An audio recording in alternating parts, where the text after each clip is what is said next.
코로나19 사태로 세계 경제가 요동을 치고 있는 가운데 국제유가 폭락까지 겹치면서 뉴욕 증시가 거래가 일시적으로 중단되는 사태까지 발생을 했습니다.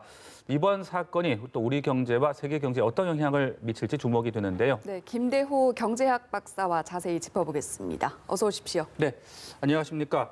네, 저희가 방금 리포트를 통해서도 봤는데 이게 미국 뉴욕 증시가 장 시작 후에 거래가 일시 중지가 됐습니다. 이게 어떻게 된 상황이었던 겁니까?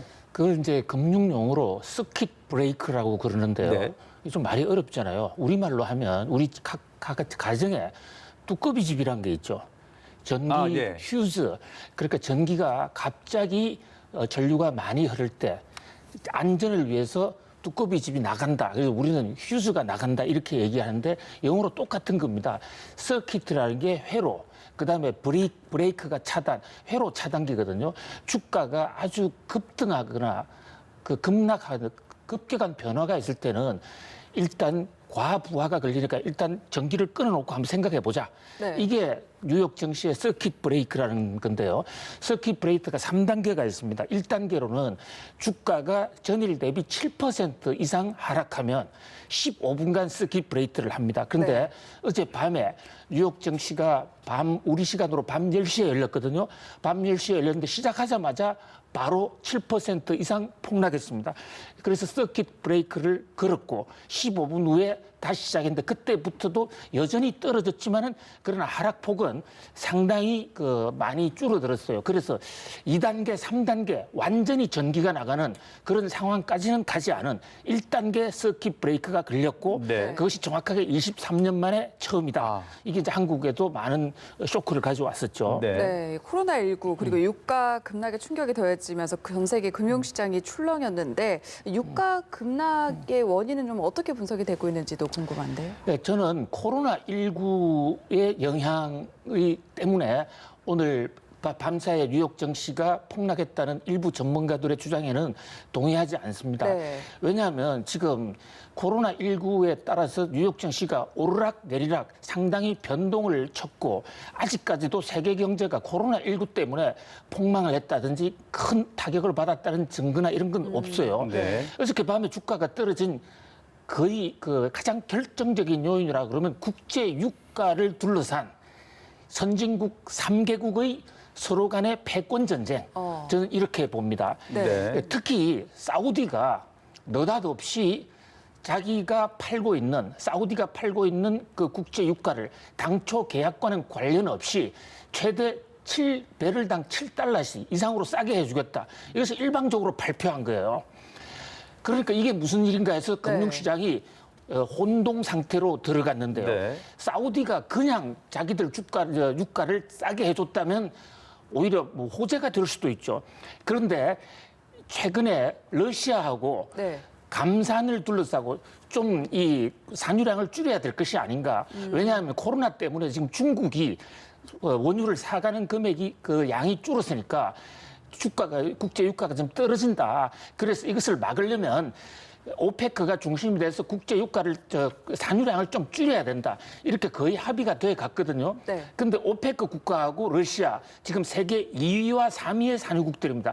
그 둘이를 합해서 이른바 이제 오페크 플러스 국가라고 그러는데요. 거의 합의가 됐는데 막판에 러시아가 뒤튼 겁니다. 네. 우리는 못 하겠다. 왜냐하면 여기서 국제 유가를 감산을 해서 국제 유가를 좀 지지해주면 미국이 엉뚱한 이익을 받게 된다. 지금 이런 논리예요. 예. 미국은 아시는 대로 셰일가스라는 거, 안반에서 끌어내는 그 원유를 오바마 대통령 때 획기적으로 늘려서 지금 미국이 원유 수출국, 원유 산유량 1위가 됐습니다. 네. 그런데 이 셰일가스는 이 원가가 좀 비싸요. 그런데 국제 유가가 오르면 가장 큰 이득을 보는 게 생산 코스트가 좀 높은 미국의 셰일가스입니다. 그래서 러시아는 이번 기회에 미국의 셰일가스를 좀 정리하자. 네. 그래서 국제 유가를 조금 올리자. 이제 이거를 둘러싸고 러시아와 사우디의 갈등이 생겼고 보다 근본적으로는 미국까지를 포함한 네. 이 삼국지 세 나라 간의 석유 패권 전쟁이 어저께 밤에 국제 유가 폭락을 불러왔던 것이죠. 네, 그렇군요. 자, 그렇다면은 이 국제유가 폭락이 어제 뉴욕 증시 하락의 더 큰 원인이다 이렇게 이제 짚어주셨는데 그렇습니다. 오늘 예. 우리 증시가 또 떨어지지 않을까 하고 저는 개인적으로 봤었는데 오히려 상승 마감을 했더라고요. 우리 증시의 흐름은 어떻게 좀 봐야 되고 또 내일부터 공매도와 관련된 조치가 시행된다는데 예. 설명을 좀 해주시죠. 우리 증시뿐만 아니라 네. 아시아 증시, 일본 증시, 홍콩 증시, 샹하이 증시 일제히 다 올랐습니다. 아, 네. 그러니까 이 어저께 뉴욕에서 일어났던 이 긴 발작 증세, 이것은 국제 유가의 급격한 하락, 사우디와 러시아의 싸움에 따른 쇼크를 미국이 상당히 무섭게 반응을 한 것으로 볼 수 있고, 일단은 그것이 세계적으로 확산되는 것은 막았다고 볼 수가 있어요. 네. 지금 말씀 올린 대로 이 사우디와 러시아의 결국 유가 전쟁이 미국을 노린 것이기 때문에 미국 경제가 가장 큰 타격을 받을 수도 있다. 그런 관점에서 미국의 쇼크가 가장 컸고요. 그리고 이 사우디와 러시아의 전쟁이 오래 가지 않을 수도 있다.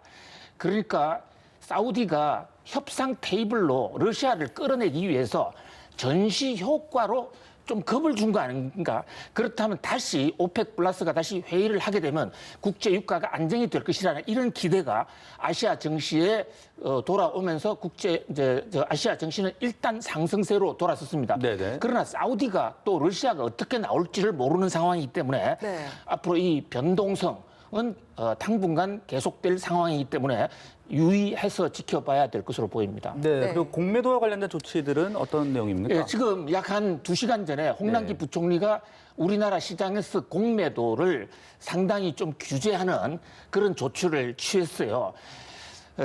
장이 끝나고 나서 이런 조치를 취했기 때문에 네. 이것이 주가에 어떤 영향을 끼칠지는 내일 가봐야 됩니다. 이 공매도라는 게 좀 말이 어렵지만은 쉽게 해석할 수가 있습니다. 그러니까 없는 주식을 먼저 파는 거예요. 주가가 떨어진다고 계산이 되면 주식이 자기 손에 없더라도 일단 내가 며칠 후에 그 주식을 사서 네. 팔 테니까 일단 거래를 하자. 이게 공매도거든요. 숏셀링이라는 건데 이게 이제 공매도 때문에 우리 유가가 생각보다 좀 더 떨어진다라는 지적이 개미들 사이에서 좀 나왔습니다. 그동안에 공매도를 아예 없애달라. 이런 청와대 청원까지 많이 올라갔는데 이제 정부에서 오늘 홍남기 부총리가 아침에 경제장관회에서 좀 일부 규제를 강화했었죠. 네. 그러나 공매도에 대해서는 찬반 양론이 있습니다. 공매도 때문에 우리나라 주가가 떨어진다라는 것은 한 면만 본 것이고 공매도가 시장을 선기능을 하는 그런 효과도 있는 것이기 때문에 네. 한쪽으로만 볼 것은 아니다. 그러나 어쨌든 홍남기 부총리가 개미들의 요구를 일부 수용했다 이렇게 볼 수 네, 있습니다. 일단 내일 시장의 흐름을 좀 지켜보도록 네. 하고요. 트럼프 대통령이 이번 사태 해결 그리고 코로나19에 따른 경제 충격을 완화하기 위해서 이제 경제 대책을 발표할 거다라고 네. 밝혔는데 어떤 카드를 꺼내들 것으로 예상하십니까? 지금 트럼프 대통령이 만지작거리고 있는 카드는 한마디로 세금 인하입니다. 지금 트럼프 대통령은 3년 전에 취임할 때 법인세를 획기적으로 낮추면서 네. 법인세를 21%까지 낮췄지 않습니까? 35%에 21%로 낮춘 거예요. 그래서 우리나라보다도 지금 미국 기업들의 법인세가 훨씬 더 낮습니다.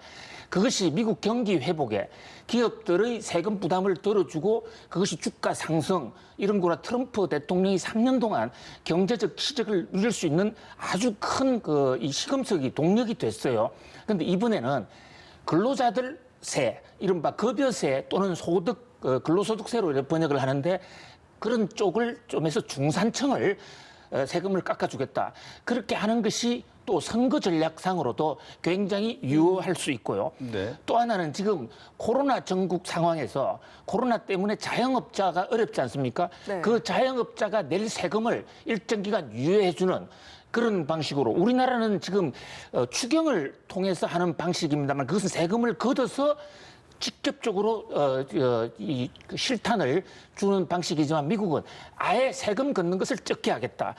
그 방식은 좀 다르지만 그쪽에서도 이제 본격적인 경기 부양책이 나올 것으로 보이고 그것이 어느 정도까지 나오느냐에 따라서 지금 미국 정신은 네. 떨어진 만큼 다시 또 오를 수도 있고 현재 지금 트럼프의 그 한수, 월가와의 대책 회의 여기 세 개가 지금 주목하고 있습니다. 그렇군요. 지금 코로나19뿐만 아니라 지금 여러 상황들이 좀 이렇게 어수선하다 보니까 지금 혹시나 또 세계 경제에 큰 위기가 오는 것 아니냐 이런 목소리도 일부 나오고 있는 거는 같거든요. 예. 그 앞으로의 흐름을 좀 어떻게 봐야 될지 또 우리가 이 시점에서 좀 대비를 한다면 어떤 것들을 생각해 볼 수 있겠습니까? 예, 그러니까 결국은 네. 지금 현재 세계 경제는 거시경제 펀다멘탈 상으로 볼 때 그렇게 심각한 문제는 없습니다. 네. 여러 가지 경제 지표가 성장 지표나 국제 무역 또는 투자 소비 이런 것이 오히려 좀 회복세를 보였어요. 1월 말까지. 네. 그런데 지금 문제는 이 전염병 사태가 생기면서 교류가 차단이 되고 또 무역이 줄어들고 이렇게 하는 이제 그 쇼크가 있고 또는 이 코로나 감염증으로 해서 생산 공장에 당장에 나가서 일을 하지 못하게 되니까 생산 차질을 빚어지는 이런 문제들이 있어서 지금 잇따라 그 결국은 성장률 전망을 낮추는 것이거든요.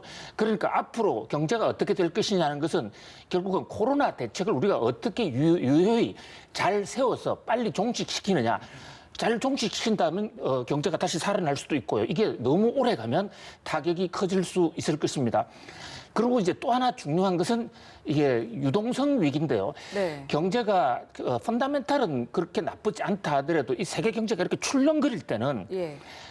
어떤 그런 어떤 주가가 떨어진다든지 국제 유가가 떨어진다든지 이럴 때 적극적이고 선제적으로 공격적으로 대응하지 못하면 흑자도산을 하는 경우가 있거든요. 그런 면에서 유동성 관리에 상당히 좀 민감하게 신경을 써야 되겠다. 이를테면 미국 연준 같은 경우는 미국 경제가 좋은데도 불구하고 지난주에 임시 금통위를 열고 걔들 말로는 FOMC인데 그래서 0.50%포인트 금리를 인하하지 않았습니까? 그런 면에서 좀 신속하고 어떤 선제적인 조처 이런 것들이 좀 필요한 상황이 아닌가 이렇게 봅니다. 네, 세계 네. 경제가 어떤 흐름을 보이고 있고 또 어떻게 대비해 나가는 게 좋을지 김대호 경제학 박사와 짚어봤습니다. 말씀 여기에서 정리하겠습니다. 고맙습니다. 고맙습니다.